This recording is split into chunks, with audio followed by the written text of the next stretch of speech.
इंसानों को, हर इंसान को दूसरे इंसान से अलग बनाया है। हर इंसान का मिजाज दूसरे इंसान के मिजाज से अलग है। लोगों के रंग अलग हैं, लोगों की शक्ल सूरत अलग है, लोगों की कद्दो कामत अलग है। कोई लंबा है, कोई मुतवस्सित है, कोई कम कद के छोटे कद का इंसान है। फिर माली एतबार से देखिए, कोई गरीब है, कोई मुतवस्सित है, कोई अमीर है, कोई बहुत अमीर है। फिर अखलाक के एतबार से देखिए, कोई अखलाक का बहुत अच्छा है, कोई अखलाक का बुरा है, कोई बहुत बुरा है। तो इंसानों के अंदर बड़ी वैरायटी है। लेकिन आपको यह जान करके हैरत होगी कि इंसानों के अंदर इतनी वैरायटी के पाए जाने के बावजूद एक चीज ऐसी है जिस पर तमाम के तमाम इंसान मुत्तफिक हैं, और वो चीज क्या है कि दुनिया का हर इंसान एक अच्छी जिंदगी गुजारना चाहता है, एक खुशगवार जिंदगी, एक पुरसुकून जिंदगी, एक पीसफुल लाइफ हर इंसान गुजारना चाहता है। मुसलमान भी, काफिर भी, नमाज पढ़ने वाला भी, बेनमाजी भी, नेकी करने वाला भी, गुनहगार भी, अच्छे अखलाक वाला भी, बदअखलाक भी। हर इंसान की ये तमन्ना है, ये ख्वाहिश है, ये आरजू है, ये कोशिश है कि मैं एक सुकून वाली, एक अच्छी, एक बेहतर जिंदगी गुजारूं। और ये भी सच है कि हर इंसान की जिंदगी में कुछ ना कुछ दुख जरूर है। किसी के पास दौलत है, बच्चों से परेशान है। किसी के बच्चे बहुत फर्माबरदार हैं, कारोबार अच्छा नहीं चल रहा है। किसी के घर में तंगी है, घर में रहने को कुशादा मकान नहीं है। किसी के पास कुशादा मकान है, औलाद नहीं है। दुनिया में हर इंसान की जिंदगी में कुछ ना कुछ दुख जरूर है, कुछ ना कुछ ट्रेजेडी जरूर है, कुछ ना कुछ ऐसी चीजें जरूर हैं जो उस इंसान को गमगीन कर देती। आज के खुतबे जुमा में हम शरीयत की रोशनी में कुछ ऐसी चीजों को जानने की कोशिश करेंगे कि अगर हम उन्हें अपना लें तो हमारी जिंदगी एक खुशगवार जिंदगी बन सकती है, एक सक्सेसफुल लाइफ, एक पीसफुल लाइफ, एक सुकून वाली जिंदगी हमारी बन सकती है अगर हम इन उसूलों को अपना लें। लेकिन एक बात याद रखिए, जब हम ये कहते हैं कि खुशगवार जिंदगी, तो जरूरी नहीं है कि खुशगवार का मतलब कि आपके पास ढेर सारा पैसा हो, आपके पास दुनिया का ऐशो आराम बहुत बहुत ज्यादा हो। नहीं, कभी कभी ऐसा होता है कि दुनिया का ऐशो आराम तो है मगर सुकून नहीं है। इंसान एक मामूली सी झोपड़ी में रहता है, रूखा सूखा खाता है मगर सुकून से जीता है। तो हम कुरान और सुन्नत की रोशनी में उन उसूलों को देखेंगे जिनको अगर हम अपना लें तो हमारी जिंदगी पुरसुकून बन सकती है। अल्लाह से दुआ है अल्लाह इन उसूलों पर कहने वाले को, सुनने वालों को, सबको अमल करने की तौफीक अता फरमाए। उनमें सबसे पहली जो चीज है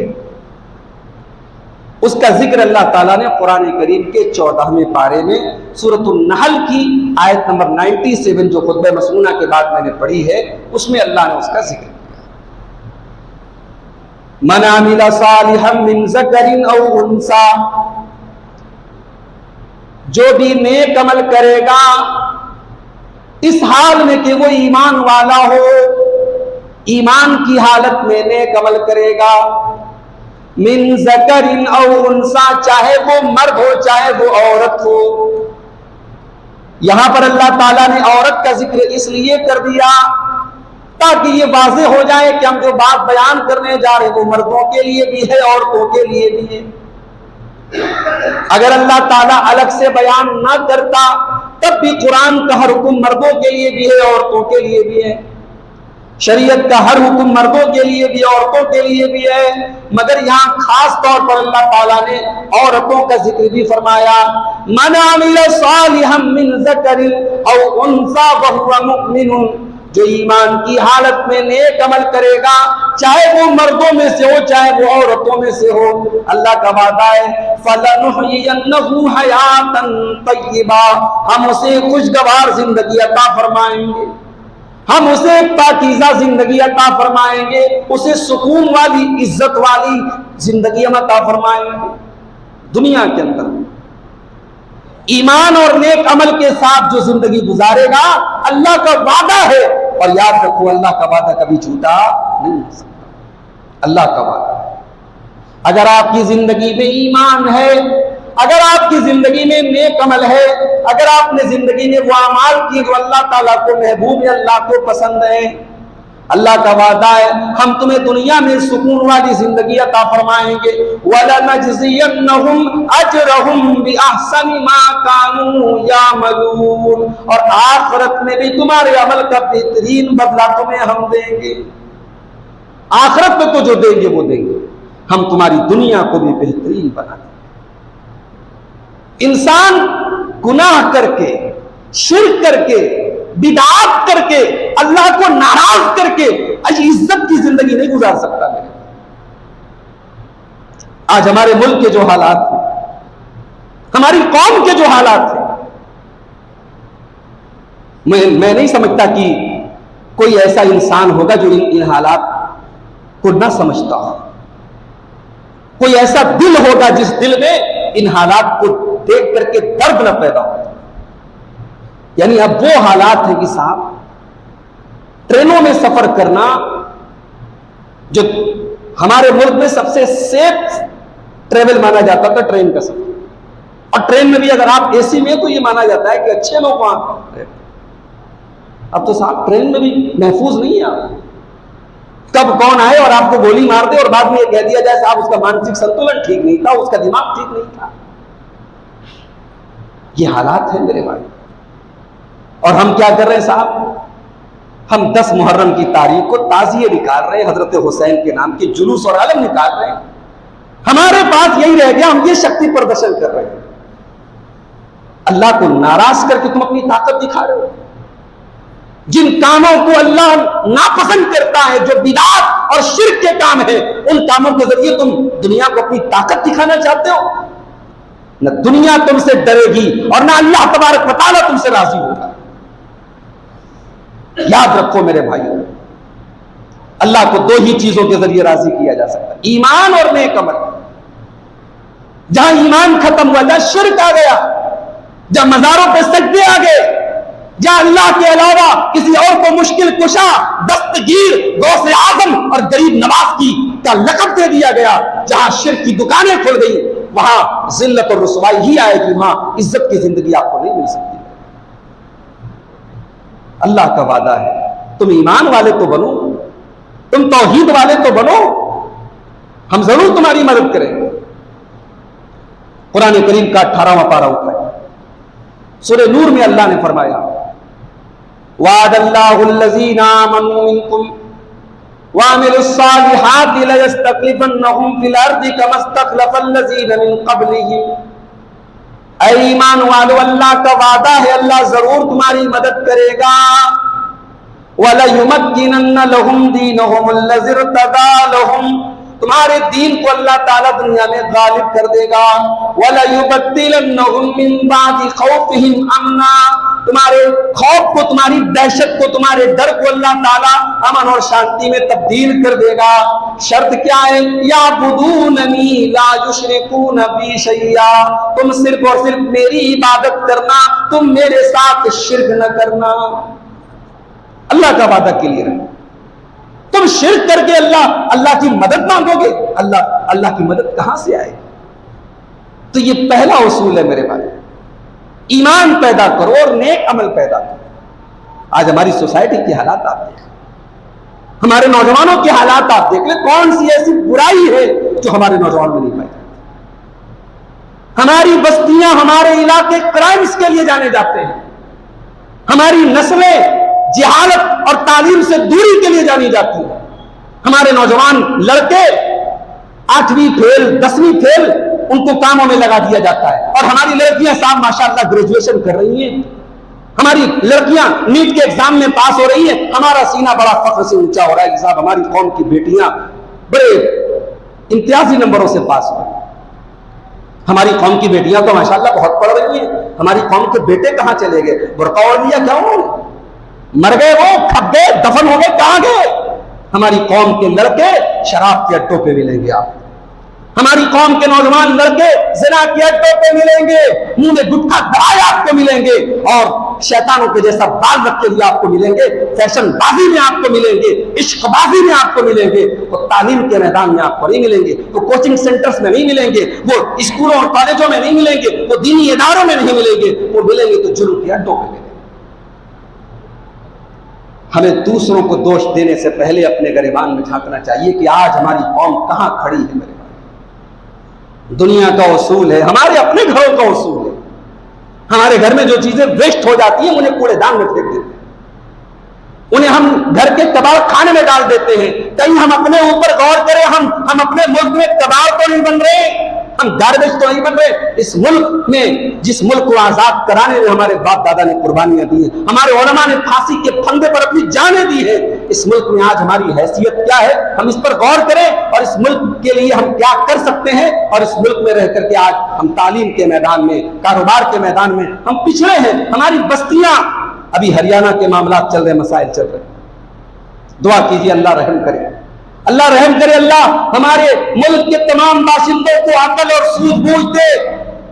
ये मुल्क को कहां लेके जाना चाहते हैं, इस मुल्क को कहां लेके जाना चाहते हैं, जिस मुल्क में सुबह शाम इंसान को ये डर लगा रहे कि पता नहीं कब किसका घर जल जाए, कब किस मस्जिद का इमाम मार दिया जाए, कब किसका बच्चा कत्ल कर दिया जाए। मुल्क की इस खौफ और इस दहशत की फिजा को जो लोग कायम करना चाहते हैं, हम तो अल्लाह से यही दुआ करते हैं अल्लाह ऐसे लोगों के मंसूबों को नाकाम कर दे। लेकिन मेरे भाइयों, तस्वीर का एक रुख ये भी देखिए आप, हरियाणा की बस्ती में जहां मामला चल रहे हैं, जहां ये तमाम झगड़े फसाद हुए, अभी आज मैं गूगल पे सर्च कर रहा था, हमारी कौम के वो इलाका हिंदुस्तान के सबसे पिछड़े इलाकों में शामिल है। सबसे ज्यादा तालीम में कमी उस इलाके में पाई जा रही है। और मैंने ये भी गूगल पर सर्च किया कि साइबर क्राइम, इंटरनेट के जरिए लोगों के एटीएम से पैसा चुरा लेना, इस मामले में झारखंड के जामताड़ा के बाद दूसरे नंबर पर वो इलाका। क्या ये हमारी कौम के लिए डूब मरने का मकाम नहीं? क्या ये हमारे लिए शर्म का मकाम नहीं कि आज हमारी बस्तियों और हमारे इलाकों की पहचान क्राइम से हो, जराइम से हो, 420 से हो, लोगों के साथ ठगी करने से हो?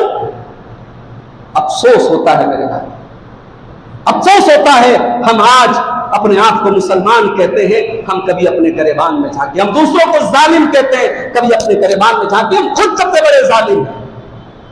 हमने दूसरों पर भी जुल्म किया है और खुद अपनी कौम पर भी हमने जुल्म किया। अल्लाह हम सबकी मदद फरमाए। मेरे भाइयों, अल्लाह का वादा है, तुम ईमान वाले बन जाओ और नेक अमल करने वाले बन जाओ, हम तुम्हारी मदद करेंगे, तो इज्जत वाली जिंदगी हम अता फरमाएंगे। और आगे बढ़िए, दूसरी चीज नमाज। अगर इज्जत और सुकून की जिंदगी चाहिए तो आपकी जिंदगी में नमाज की कितनी अहमियत। हमारे यहां जुलूस निकल जाए तो साहब हजारों की तादाद आपको मिल जाएगी। सैयदना हुसैन रजी अल्लाह तआला की शहादत के नाम पे गली गली, चौराहे चौराहे ताजिए बने। सैयदना हुसैन रजी अल्लाह तआला ने तो पूरी जिंदगी शायद कभी एक वक्त की नमाज न छोड़ी। नवासे रसूल है, महबूब रसूल है, रसूल के लाडले हैं, जिन्होंने रसूल की गोदों में जो इंसान बड़ा बड़ा हो, उस इंसान की जिंदगी में नमाज की क्या अहमियत हो सकती। उस हुसैन के नाम पे आज हम नमाजों को छोड़ रहे हैं। हमारी मस्जिदें वीरान हैं, आज नमाजियों के लिए तरस रही हमारी मस्जिद। मेरे भाइयों, अपनी जिंदगी में नमाज को इंपॉर्टेंस दो। अल्लामा इकबाल ने बड़ी सच्ची बात कही थी, वो एक सजदा जिसे तू गिरा समझता है, वो एक सजदा जिसे तू गिरा समझता है, 1000 सजदों से देता है आदमी को नजात। एक अल्लाह के आगे झुकने की आदत डाल लो तो दर दर पे तुम्हें नहीं झुकना पड़ेगा। अल्लाह के नबी जब प्रॉब्लम में होते थे, जब परेशानी में होते थे, तो आप नमाज की तरफ दौड़ते थे। हजरत आयशा फरमाती हैं, इज़ा हज़बहु अम्रुन सल्ला, जब अल्लाह के नबी के ऊपर कोई मसला आता, कोई प्रॉब्लम आती, आप नमाज के लिए खड़े हो जाते। आप फरमाया करते थे, जो कुर्रतु आईनी फिस्सला, नमाज मेरी आंखों की ठंडक है। आपने अपने आखिरी टाइम, अपनी वफात से कुछ घंटे पहले आपने अपनी उम्मत को जो आखिरी वसीयत फरमाई थी, उस आखिरी वसीयत में एक वसीयत ये भी थी, आपने फरमाया था अस्सलात अस्सलात व मा मलकत ईमानुकुम, ऐ मेरी उम्मत के लोगों, तुम नमाज की पाबंदी करते रहना, तुम नमाज का ख्याल करते रहना और अपने गुलामों का, अपने मातहतों का ख्याल रखना।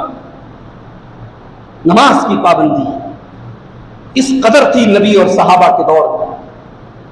जंग का मैदान है, दुश्मन से लड़ाई हो रही है, जान के लाले पड़े हुए, नमाज का टाइम होता है, अल्लाह ताला की तरफ से ऐसा कोई ऑर्डर नहीं आता है कि जंग की हालत में नमाज माफ हो गई, बल्कि अल्लाह की तरफ से एक नई नमाज का तरीका बयान किया जाता है कि ऐ मोमिनो, जब तुम जंग के मैदान में जाओ तो आधे मुसलमान वहां पे जंग करेंगे और बाकी आधे नमाज पढ़ेंगे। नमाज का तरीका बदल दिया गया, एक स्पेशल नमाज वहां पे जिसको नमाज खौफ कहा जाता है, उस नमाज का तरीका बता दिया गया, मगर नमाज माफ नहीं की गई।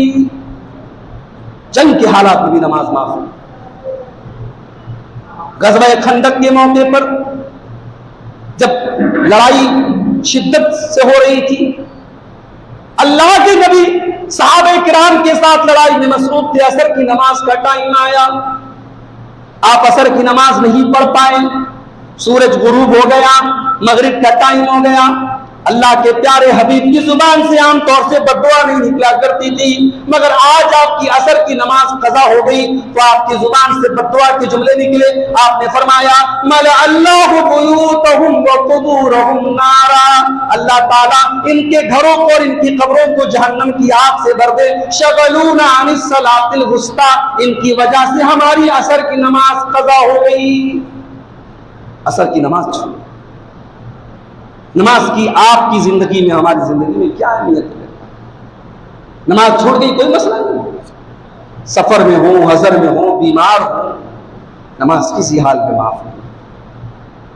और ये नमाज मुश्किलात में हमारा सहारा बनती है।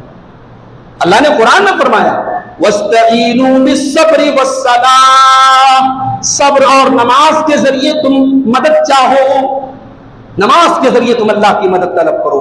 जब तुम नमाज पढ़ के अल्लाह से मदद मांगोगे तो तुम्हारी दुआ के अंदर भी असर पैदा होगा और अल्लाह तुम्हारी दुआ जल्दी से। तो खुशगवार जिंदगी अगर गुजारना है तो नमाज की पाबंदी, और सिर्फ आप नहीं, आपकी और हमारी पूरी फैमिली नमाजी होनी चाहिए। भाई हम नमाजी हैं, बच्चा पढ़े ना पढ़े कोई फर्क नहीं पड़ता, बीवी पढ़े ना पढ़े कोई फर्क नहीं पड़ता, हम माशाअल्लाह पांचों टाइम की नमाज ये ताज्जुद में पढ़ते हैं। जवान बेटा नहीं पढ़ता, जवान बेटी नहीं पढ़ती। आपने कभी तंबीह की, कभी मना किया, कभी समझाया?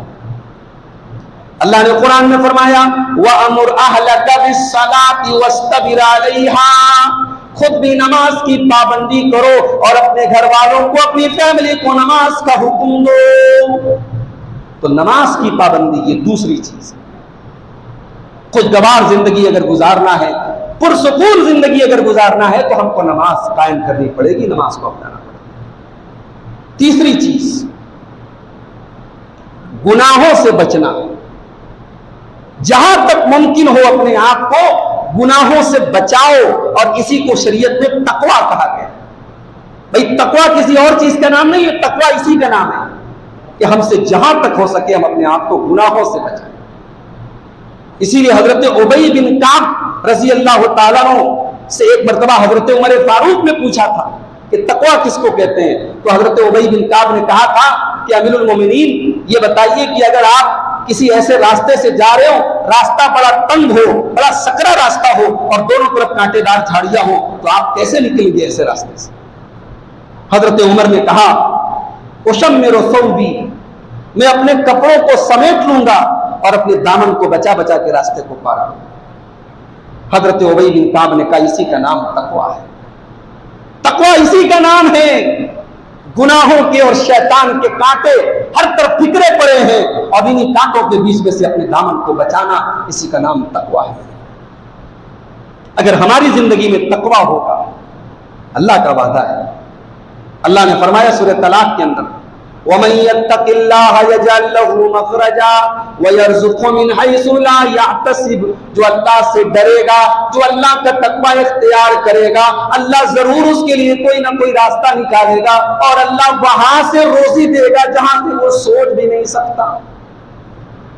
कभी कभी रोजी रोटी के मामले में तकवा का इम्तिहान होता है, अच्छी खासी रोजी रोटी चल रही है इंसान, लेकिन शरीयत की रोशनी में पता लगा कारोबार सही नहीं है, नौकरी सही नहीं है उसकी, अब क्या करे?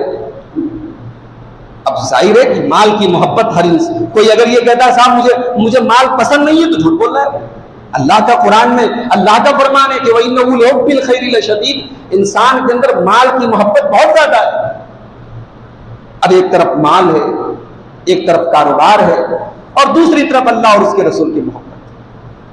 अब यहां तकवा का इम्तिहान है, और कितने नौजवानों को मैंने देखा कि जो इस तकवा के इम्तिहान में खरे उतरे, उन्होंने अपने उस हराम कारोबार को ठोकर मार दी, उस नौकरी को त्याग दिया, अल्लाह ने उसका बेहतरीन बदला उनको दिया। अल्लाह का वादा है, जो अल्लाह से डरेगा, अल्लाह जरूर कोई ना कोई रास्ता निकालेगा और वहां से रोजी देगा जहां से वो सोच नहीं सकता।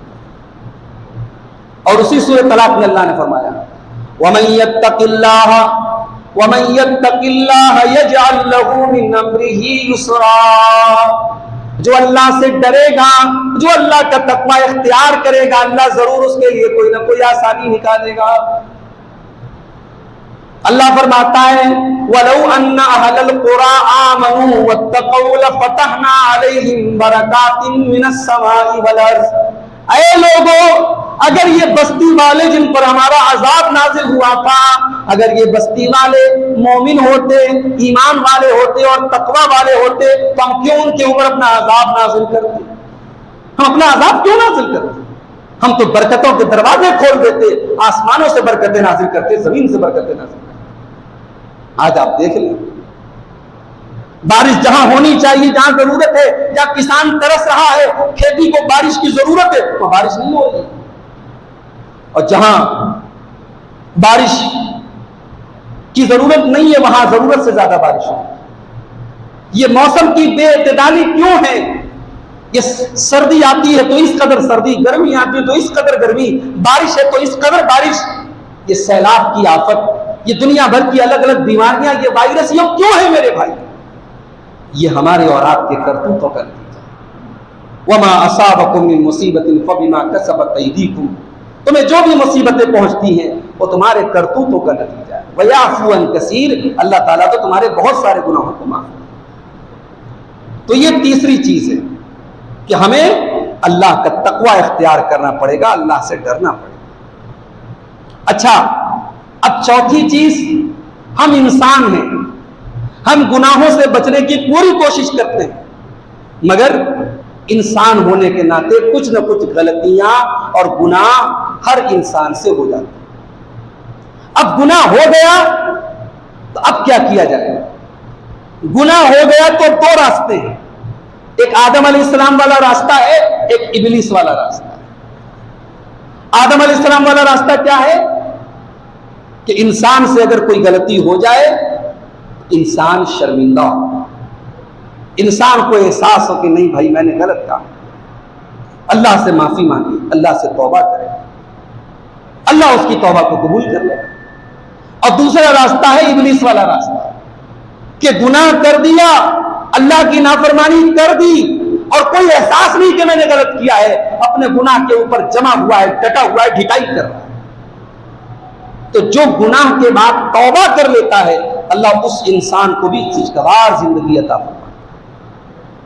कुरान करीम का 29वां पारा खुल, हजरत आदम अलैहिस्सलाम के बाद इस रूए जमीन पर सबसे पहले नबी, हजरत आदम के बाद सबसे पहले नबी और सबसे पहले रसूल हजरत नूह अलैहिस्सलाम। नूह अलैहिस्सलाम अपनी कौम को 950 साल तक अल्लाह का रास्ता बताते हैं, तौहीद की दावत देते हैं। तो सूरह नूह उठाइए, कुरान के 29वें पारे, हजरत नूह अलैहिस्सलाम अपनी कौम को अलग अलग अंदाज में, कभी डरा करके, कभी उनको जन्नत का और अल्लाह की नेमतों का वादा करके उनको सही रास्ते पे लाने की कोशिश करते हैं। उन्हीं बातों में एक बात कहते हैं हजरत नूह अलैहिस्सलाम, फकुल्तुस्तगफिरू रब्बकुम इन्नहु कान गफ्फारा युरसिलिस समा अलैकुम मिदरारा वयुमदिदकुम बिअमवालिन व बनीना वयजअल लकुम जन्नातिन वयजअल लकुम अनहारा। मैंने अपनी कौम के लोगों से कहा कि है मेरी कौम के लोगों, तुम अपने परवरदिगार से मग़फ़िरत तलब करो, अपने परवरदिगार से तौबा करो, अपने रब से माफी मांगो। इन्नहु काना गफ्फारा, बेशक वो बहुत ज्यादा माफ कर देने वाला, बहुत ज्यादा बख्शने वाला, बहुत ज्यादा माफ कर देने वाला है। युरसिलिस समा अलैकुम मिदरारा, जब तुम अल्लाह से इस्तिग़फ़ार करोगे, जब तुम अल्लाह से माफी मांगोगे, अल्लाह ताला आसमान से मूसलाधार बारिश तुम पर नाज़िल फरमाएगा, मूसलाधार बारिश तुम पर नाज़िल फरमाएगा। वयुमदिदकुम बिअमवालिन व बनीन, तुम्हें माल भी अता फरमाएगा, तुम्हें बागात भी अता फरमाएगा, तुम्हें औलाद भी अता फरमाएगा, तुम्हें नहरें भी अता फरमाएगा, तुम्हें बागात भी अता फरमाएगा। तमाम मुश्किलों का इलाज इस्तिग़फ़ार को बताए, अल्लाह से तौबा करो, अल्लाह से इस्तिग़फ़ार करो। हजरत यूनुस अलैहिस्सलाम की कौम जब उन्होंने आसमान पर अल्लाह के अजाब की निशानियां देखी, उन्होंने तौबा कर ली, अल्लाह ने अजाब को टाल दिया। अल्लाह आज भी हम पर से इस अजाब को टाल देगा मेरे भाई। अल्लाह आज हम पर से इस जिल्लत और रुसवाई को हटा देगा अगर आज से भी हम अपने गुनाहों पर अल्लाह की बारगाह में शर्मिंदा हो जाएं, नादिम हो जाएं, तौबा कर ले, अल्लाह से माफी मांगे। अल्लाह का वादा है, अल्लाह हमारी जिंदगी को खुशगवार जिंदगी अता करे। तो ये चौथी चीज, खुशगवार जिंदगी अगर अपनाना है तो तौबा और इस्तिग़फ़ार का रास्ता हम अपनाएं। पांचवी चीज, अगर हम और आप चाहते हैं कि हमें एक अच्छी और पुरसुकून जिंदगी मिले तो हम अल्लाह को याद करें, अल्लाह का जिक्र करें। हमारी जिंदगी में उठते बैठते चलते फिरते अल्लाह का जिक्र होना चाहिए।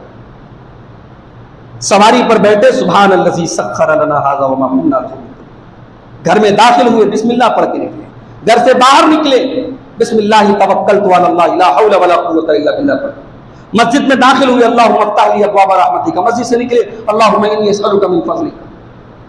ये जो छोटी छोटी दुआएं हैं भाई, क्या है? इन दुआओं के अंदर अल्लाह का नाम है, अल्लाह से फरियाद है, अल्लाह से दुआ है। तो ये दुआएं भी अगर हम पाबंदी से पढ़े तो हमारी जुबानें 24 घंटे अल्लाह के जिक्र से तर रहे। मगर मसला ये है कि अब हमें ये दुआएं याद कौन कराए? हमारी नई नस्ल तो कॉन्वेंट में पढ़ रही है, कॉन्वेंट में कोई दुआ तो याद नहीं कराएगा उसको। उसमें माशाअल्लाह फर्राटेदार हमारे बच्चे इंग्लिश बोल रहे हैं, मगर उसको दुआएं याद कराने वाला कोई ना माँ इस लायक है ना बाप इस लायक है। बाप को खुद नहीं आती, माँ को खुद नहीं आती। और मौलवी साहब को हमने घर में बुलाया, 500 रुपया महीना पे उनको रखा, मौलवी साहब आए, रट्टू तोते की तरह कुरान पढ़ा के चले गए। हमारी नौजवान नस्ल इन दुआओं से ना वाकिफ। अपनी जिंदगी में अल्लाह का जिक्र लाओ मेरे भाई। और अल्लाह का जिक्र कैसे आएगा? मैं बड़ा आसान तरीका आपको बताता हूं कि आप ये छोटी छोटी दुआएं जो हमारे रोजमर्रा के और हमारे डेली रूटीन में शामिल हैं, जिन चीजों के बारे में अल्लाह के नबी से दुआएं साबित है, वो दुआएं आप याद करें और उनको पढ़ा करें।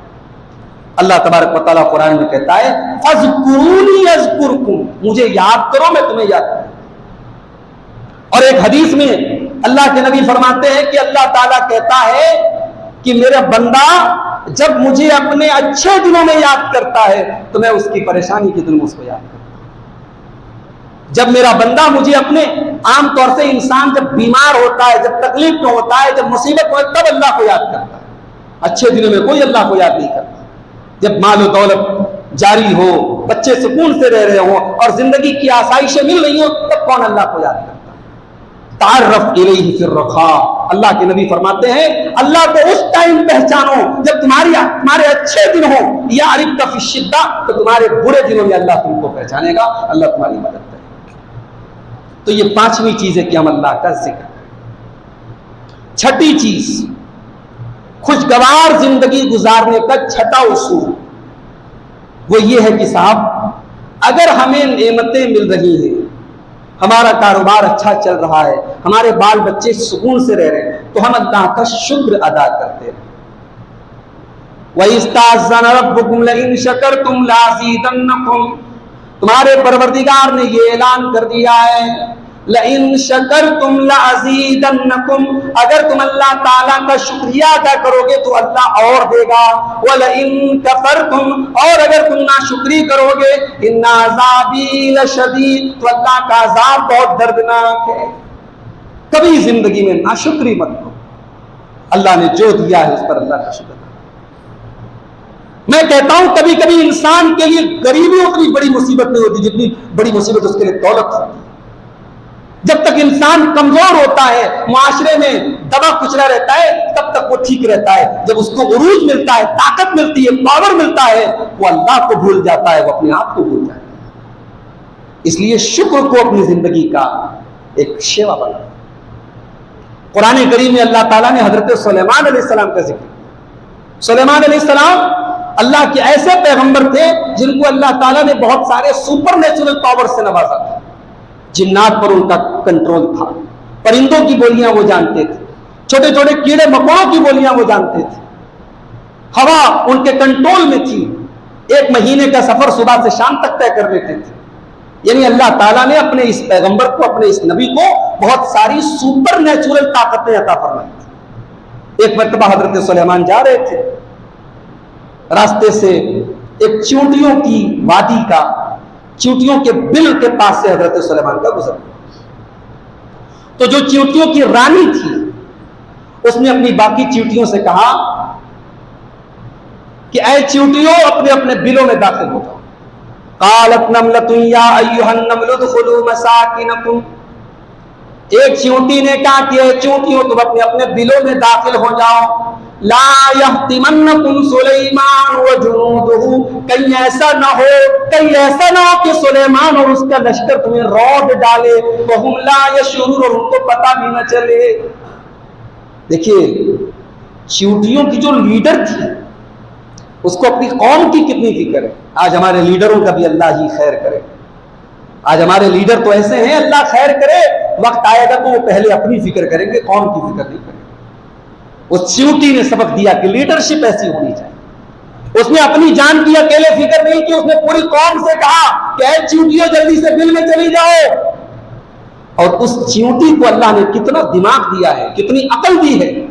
वो चींटी कहती है कि सुलेमान और उनका लश्कर कहीं अनजाने में तुम्हें रौंद न दे, कहीं ऐसा ना हो कि सुलेमान और उनके लश्कर की नजर ना पड़े और तुम्हें रौंद दे। क्या मतलब ये हुआ कि सुलेमान और उनका लश्कर जानबूझ करके चींटी को भी तकलीफ नहीं पहुंचा सकता। पता ये चला, इस्लाम का मानने वाला, इस्लाम का पैरोकार किसी बेकसूर की हत्या करना तो बड़ी दूर की बात है, किसी चींटी को भी तकलीफ नहीं। एक नबी का मानने वाला, एक पैगंबर का मानने वाला कभी टेररिस्ट नहीं हो सकता, कभी दहशतगर्द नहीं हो सकता, कुरान करीम की साइज के साथ। अब जब हजरत सुलेमान ने ये बातचीत सुनी तो जाहिर है उनको एक एहसास हुआ कि चींटी मेरे बारे में बात कर रही है। फतबस्सम साहिकम मिन कौलिहा, हजरत सुलेमान हंस पड़े, उनके चेहरे पर हंसी आ गई। इतना बड़ा बादशाह, इतने बड़े नबी हैं मगर हंस रहे हैं, इसलिए कभी कभी हमें भी हंस लेना चाहिए। ये बात लोगों के चेहरे पर हमेशा 12 बजा रहता है, ऐसा लगता है इनके चेहरे पर कभी हंसी नहीं आती। कभी कभी हंसने की बात पर तो इंसान को हंसी देना चाहिए। हजरत सुलेमान इतने बड़े नबी हैं, उनके चेहरे पर हंसी आई और उन्होंने फौरन, उनके दिल में ये डर पैदा हुआ कि कहीं अपनी इस हुकूमत पर मेरे दिल में तकब्बुर न पैदा हो जाए, तो फौरन उन्होंने कहा रब्बी औज़िनी अन अश्कुरा निअमतकल्लती अनअमत अला वालिदैया, ऐ मेरे परवरदिगार, तू मुझे तौफीक दे, मैं तेरी नेमतों का शुक्र अदा करता रहूं जो नेमतें तूने मुझे दी और मेरे वालिदैन। तो ताकत मिलने पर, दौलत मिलने पर, हुकूमत मिलने पर जो इंसान नाशुक्री करे, अल्लाह ऐसे लोगों को बरकरार नहीं रखता है। इसलिए अगर आप चाहते हैं आपकी दौलत लंबे टाइम तक आपके पास रहे, आपकी तंदुरुस्ती लंबे टाइम तक आपके पास रहे, आपकी खूबसूरती लंबे टाइम तक आपके पास रहे, आपके बच्चे हमेशा आपके फरमाबरदार रहे, तो हमेशा इन नेमतों पर अल्लाह का शुक्र अदा करें। अल्लाह ने सूरह निसा के अंदर फरमाया, मा यफ़अलुल्लाहु बिअज़ाबिकुम इन शकरतुम व आमनतुम, तुम्हें अल्लाह ताला अजाब दे करके क्या करेगा? अगर तुम अल्लाह का शुक्रिया अदा करते और ईमान वाले होते तो अल्लाह तुमको अजाब दे करके क्या करता? अगर हम शुक्रगुजार बन जाएं, अल्लाह कभी अपना अजाब हम पर नाजिल नहीं करेगा। अल्लाह का अजाब तभी आता है जब हम नाशुक्री करें। अच्छा, ये शुक्र है क्या? बड़े मोटे मोटे अल्फाज में एक बात बता रहा हूं आपको कि शुक्र का मतलब होता है अल्लाह की नेमतों का सही इस्तेमाल। मिसाल के तौर पर अल्लाह ने आपको माल दिया है, माल का सही इस्तेमाल कीजिए, अल्लाह का शुक्र है। अल्लाह ने आपको समाज में रुतबा दिया है, अपने स्टेटस और रुतबे का सही इस्तेमाल कीजिए, अल्लाह का शुक्र है। अल्लाह ने आपको तंदुरुस्ती दी है, एनर्जी दी है, जिसमें ताकत दी है, अपनी ताकत के जरिए लोगों को फायदा पहुंचाएं, इस्लाम की तरक्की के लिए और अपने दीन की सरबलंदी के लिए काम करें, ये इस नेमत पर अल्लाह का शुक्र है। तो हर नेमत का सही इस्तेमाल करना, उसका मिस यूज न करना, ये उस पर शुक्र है। और आखिरी चीज बयान करके बात खत्म करना चाहूं, सब्र और कनात। ये तो शुक्र हो गया, और शुक्र का एक अपोजिट होता है सब्र। जैसे इंसान अच्छे दिनों में और नेमतों के मिलने पर शुक्र करे, ऐसे ही परेशानियों में वो सब्र करे। अब ये सब्र का क्या मतलब होता है? सब्र का मतलब ये होता है कि जितनी बड़ी ही मुसीबत आ जाए, आप अपनी लिमिट क्रॉस न करें, अपनी जुबान से कोई ऐसा लफ्ज ना निकाले, ऐसी कोई एक्टिविटी ना करें, ऐसा कोई काम ना करें जो अल्लाह को नाराज करे। एक औरत का शौहर मर गया, अब वो अपने शौहर की कब्र पे खड़ी होकर के रो रही थी और ज़ारो कतार रो रही थी, शौहर का नाम ले लेकर के रो रही थी। अल्लाह के नबी का गुजर से हुआ, आपने उस औरत को तलकीन की, सब्र करने की तलकीन की, कहा कि तुम सब्र से काम लो, शौहर चला गया है, कोई बात नहीं, हर इंसान का एक वक्त मुकर्रर होता है, तुम सब्र करो। उस औरत ने बड़े गुस्से में कहा कि आपके ऊपर ऐसी मुसीबत आती तो आपको एहसास होता। बाद में उसे पता लगा कि मैंने इतनी गुस्ताखी से बात की है जिससे वो अल्लाह के नबी सल्लल्लाहु अलैहि वसल्लम, तो वो अल्लाह के नबी से मिलने आई। अच्छा, उसने ये समझा कि अल्लाह के नबी है तो दरवाजे पर जरूर कोई ना कोई डोर मैन होगा, कोई चौकीदार होगा। अब दरवाजे पर आई तो देखा कोई चौकीदार नहीं, तो उसने आकर के अल्लाह के नबी से माफी मांगी। तो अल्लाह के नबी सल्लल्लाहु अलैहि वसल्लम फरमाया, इन्नमा सब्रु इंद सदमतिल ऊला, सब्र का असल इम्तिहान मुसीबत की शुरुआत में होता है। जब मुसीबत का आगाज होता है तब सब्र का इम्तिहान होता है। इसलिए जब सदमा और मुसीबत आए उस वक्त ज्यादा सब्र करने की जरूरत पड़ती है। बाकी जब वक्त गुजरता है तो धीरे धीरे तो मरहम, वक्त से बड़ा कोई मरहम नहीं होता, वो तो मरहम का काम करता है। जब मुसीबत आती है तब सब्र की ज्यादा जरूरत पड़ती है। आज अगर हमारे साथ अल्लाह ना करे कोई ट्रेजेडी हो जाए, कोई हादसा हो जाए, कोई मुसीबत आ जाए, कारोबार में नुकसान हो जाए, कोई बीमारी आ जाए, तो हम अपनी जुबान को से कोई ऐसी बात ना करें जो अल्लाह को नाराज करे। सब्र से काम लें, और अल्लाह का वादा है अगर हम सब्र से काम लेंगे, अल्लाह तबारक व तआला दुनिया और आखिरत में हमें कामयाब करेगा। वलनबलुवन्नकुम बिशैइन मिनल खौफि वल जुइ व नक्सि मिनल अम्वालि वल अनफुसि वस्समरात, हम तुम्हें आजमाएंगे भूख से, हम तुम्हें आजमाएंगे खौफ से, हम तुम्हें आजमाएंगे जानो माल की कमी से, फलों की कमी से। वबश्शिरिस साबिरीन, और ए नबी आप खुशखबरी सुना दीजिए सब्र करने वालों को। अल्लज़ीना इज़ा असाबतहुम मुसीबतुन क़ालू इन्ना लिल्लाहि व इन्ना इलैहि राजिऊन। सब्र करने वालों की पहचान ये है, जब उनके ऊपर कोई मुसीबत आती है तो वो कहते हैं इन्ना लिल्लाहि व इन्ना इलैहि राजिऊन, हम अल्लाह ही के लिए हैं और अल्लाह ही की तरफ पलट करके जाने। हजरत उम्मे सलमा रज़ी अल्लाह तआला अन्हा कहती हैं, अल्लाह के नबी ने मुझे दुआ सिखाई थी, इन्ना लिल्लाहि व इन्ना इलैहि राजिऊन पढ़ा करो, और एक छोटा सा एक जुमला उसमें ऐड कर लो, अल्लाहुम्मा जुरनी फी मुसीबती व अखलिफ ली खैरम मिनहा। ऐ अल्लाह मेरी मुसीबत में तो मुझे बेहतरीन बदला अता फरमा, और इस मुसीबत का बेहतर बदल मुझे अता फरमा। हजरत उम्मे सलमा कहती है कि अल्लाह के नबी ने फरमाया था कि जो कोई मुसीबत में ये दुआ पड़ेगा, अल्लाह उस मुसीबत का बेहतरीन रिवार्ड और बेहतरीन बदला उसको देगा। जब उनके शौहर का इंतकाल हुआ अबू सलमा का, तो कहती है कि मेरा दिल यकीन नहीं कर रहा था, मुझे समझ में नहीं आ रहा था कि मेरे शौहर से बेहतरीन शौहर मुझे कैसे मिल सकता है, लेकिन चूंकि नबी ने ये दुआ सिखाई थी और मैंने ये दुआ पढ़ी और अल्लाह ने मेरी ये दुआ कबूल की, और मुझे अल्लाह ने इमाम कायनात की बीवी बना दिया और अल्लाह के नबी मेरे शौहर हो गए, और तब मुझे यकीन आ गया कि हाँ इस दुआ का बिल्कुल सही बदला मुझे मिला। तो सब्र से आप काम। और आखिरी चीज ये है कि कनात। कनात का क्या मतलब होता है कि अल्लाह ने आपको जो दिया है और जितना दिया है, अगर आप चैन और सुकून से अपने घर में अपने बच्चों के साथ 2 वक्त की रोटी खा रहे हैं और आपके जिस्म में कोई बड़ी बीमारी नहीं है, तो आप महलों की तमन्ना करना बंद कर दें मेरे भाई। संगे मरमर के महलों में और मार्बल के फर्श पर रहने की तमन्ना बंद कर दें। अल्लाह के नबी फरमाते हैं मनस्बह मिनकुम आमिनन फी सिरबिही, तुम में से जो इंसान इस हाल में सुबह सवेरे करे कि उसके घर में सुकून और इत्मीनान है, कोई बंदूक की गोली की आवाज नहीं आ रही, कोई बम धमाके की आवाज नहीं आ रही, चैन और सुकून से वो अपने घर में रह रहा है, मुआफन फी जसदिही, और उसके जिस्म के अंदर कोई बड़ी बीमारी नहीं है, इंदहु क़ूत यौमिही, और 24 घंटे का खाना उसके घर में मौजूद है, तो अल्लाह के नबी फरमाते हैं फकअन्नमा हीज़त लहु दुनिया बिहज़ाफ़िरिहा, तो समझो दुनिया की सारी दौलत उसको मिल गई। आज इंसान हमेशा अपने से ऊंचे लोगों को देखता है, यार वो करोड़पति है, मैं क्यों नहीं हूं, उसका मकान इतना आलीशान है, मैं क्यों नहीं हूं। अरे तू ये क्यों नहीं सोचता कि तेरे पास मकान है? कितने ऐसे हैं बेचारे उनके पास कोई मकान नहीं। तुझे अल्लाह ने बेटियां दी है तो इस पर अफसोस कर रहा है मुझे बेटा नहीं है। कितने ऐसे जिनके घर में औलाद ही नहीं है, जिनकी आंगन बच्चों की खिलकारी के लिए तरसते हैं।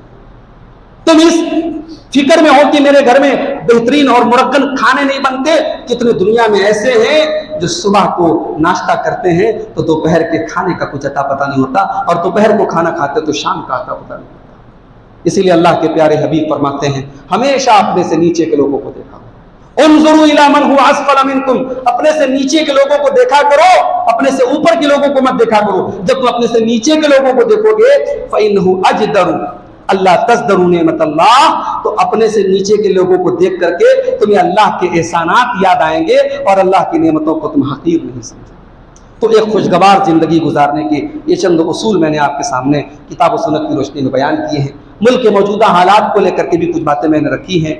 वो एक दिल का दर्द था जो मैंने बयान किया है, उसका कतान ये मतलब नहीं है कि हमारे मिल्लत और हमारी कौम पर जो मुसीबतें और परेशानी इस वक्त आ रही है हम उसको हल्के में ले रहे हैं नऊज़ुबिल्लाह, या फिर हमें उसका एहसास नहीं है। यकीनन हर मुसलमान को इसका एहसास है, और जिन हमारे भाइयों की जाने गई हैं इन फसादात में, अल्लाह उनकी मग़फ़िरत फरमाए, उनके घर वालों को सब्र अता फरमाए, और अल्लाह हम तमाम लोगों की, चाहे वो मुल्क के किसी भी कोने में और दुनिया के किसी भी कोने में रह रहे हों, अल्लाह हमारे जानो माल की, हमारे इज़्ज़त व आबरू की, हमारे घर बार की, हमारे घरों की, हमारे ख़वातीन की, हमारी इज़्ज़त व नामूस की अल्लाह हिफाजत फरमाए। अल्लाह हमारे मुल्क में अमन और चैन नाजिल फरमाए, और हमारे मुल्क का अमन और चैन जो लोग बिगाड़ना चाहते हैं अल्लाह उन ताकतों को नाकाम कर दे। हमारी मस्जिदों पर जिन लोगों की गलत निगाहें हैं और गलत मंसूबे बनाकर हमारी मस्जिदों को हाईजैक करना चाहते हैं, अल्लाह उन फ़िरक़ा परस्तों की कोशिशों को भी नाकाम कर दे। अल्लाह का घर है और हमें अल्लाह की ज़ात पर यकीन है। अल्लाह अपने घर की हिफाजत करना खूब जानता है। अबरहा भी अपना लश्कर लेके आया था, अल्लाह ने परिंदों के ज़रिए उसके हाथियों वाले लश्कर को तबाह किया था। ऐ अल्लाह हम कमज़ोर, हम बदअमल और हम कमज़ोर ईमान वाले हैं परवरदिगार, मगर हम ला इलाहा इल्लल्लाह के अलमबरदार हैं, तेरी तौहीद के अलमबरदार हैं, तेरे दीन पर जीते और मरते हैं, तेरे नाम पर जीते और मरते हैं। ऐ अल्लाह तू हमारे हालात पर रहम फरमा और हमारे साथ आसानी का मामला फरमा। ऐ अल्लाह जिन इलाकों में बारिश नहीं हो रही है, लोग गर्मी से बेहाल हैं, उन इलाकों में तू रहमतों वाली बारिश नाजिल फरमा दे। जहाँ बारिश की कसरत से लोग परेशान हैं, ऐ अल्लाह वहाँ बारिश को दूसरे इलाकों में फेर दे। ऐ अल्लाह अपने कुदरती आफतों के कहर से हम सबको बचा। जो हम में से रोज़ी रोटी से परेशान है, कारोबार से परेशान है, ऐ अल्लाह उनके कारोबार में बरकत नसीब फरमा। जो बीमार हैं ऐ अल्लाह उनको शिफाए कामिल आजिल अता फरमा। कुछ भाइयों ने फ़ोन करके भी दुआ की दरख्वास्त की थी। एक हमारे भाई जमाती भाई हैं सलाउद्दीन अंसारी भाई देवघर से, उनकी वालदा बहुत बीमार है, उन्होंने दुआ की अपील की अल्लाह उनकी वालदा को सेहत अता फरमाए।